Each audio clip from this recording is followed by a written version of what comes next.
मालदीव के संसदीय चुनाव में भारत का जिक्र ना हो, ऐसा हो ही नहीं सकता। राष्ट्रपति चुनाव की तरह 21 अप्रैल को होने वाले संसदीय चुनाव में भारत एक प्रमुख मुद्दा है। भारतीय सैनिकों की वापसी को लेकर वहां के राष्ट्रपति मोहम्मद मुइज़ू वोट बटोरने की कोशिश में हैं। वो बताते हैं कैसे उनकी सरकार ने मालदीव से भारतीय सैनिकों को वापस भेज दिया। वो ये भी कहते हैं कि उनका इंडिया आउट कैंपेन सफल रहा।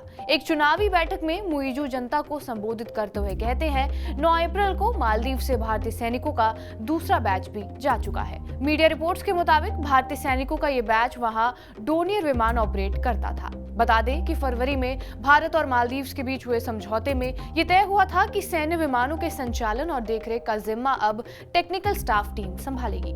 इस समझौते के तहत 26 टेक्निकल स्टाफ 29 मार्च को मालदीव पहुंच चुके हैं। मालदीव ने भारतीय सैनिकों की वापसी के लिए 10 मार्च तक की समय सीमा तय की थी। 11 मार्च को 25 भारतीय सैनिकों ने मालदीव छोड़ दिया था, जबकि बाकी सैनिकों की वापसी 9 अप्रैल को हुई। वापसी से पहले मालदीव में करीब 70 भारतीय सैनिक तैनात थे।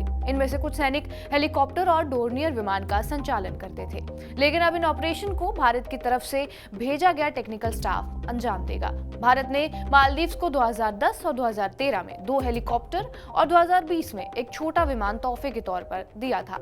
इस पर मालदीव में काफी हंगामा हुआ। मुइज़ू के नेतृत्व में विपक्ष ने तत्कालीन राष्ट्रपति सोलिह पर इंडिया फर्स्ट नीति अपनाने का आरोप लगाया था।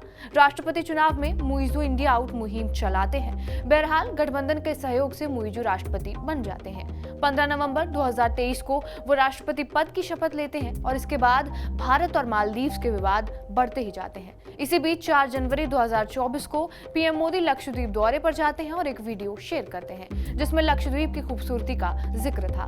इसके बाद सोशल मीडिया पर यह बहस छिड़ जाती है कि लाखों रुपए खर्च करके मालदीव जाने से बेहतर है कि लक्षद्वीप जाएं। इसी पर मालदीव सरकार के 3 मंत्रियों ने पीएम मोदी और भारत के खिलाफ टिप्पणी की थी। साथ ही भारत की टूरिज्म सेक्टर में फैसिलिटीज को लेकर भी कमेंट्स किए थे।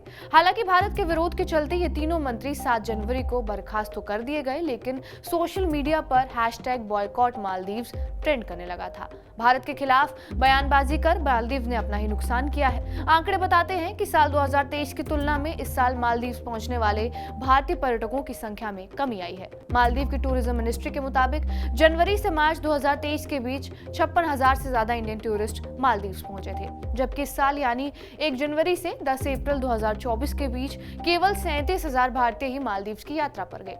पिछले साल के मुकाबले भारतीय पर्यटकों की संख्या में 34% गिरावट देखी गई है। भारतीय पर्यटकों की नाराजगी दूर करने के लिए Maldives association of tour and travel operators ने 11 अप्रैल को भारत के हाई कमिश्नर मुनु महावर से बातचीत की और इस दौरान दोनों देशों के बीच यात्रा और पर्यटन सहयोग बढ़ाने पर चर्चा हुई।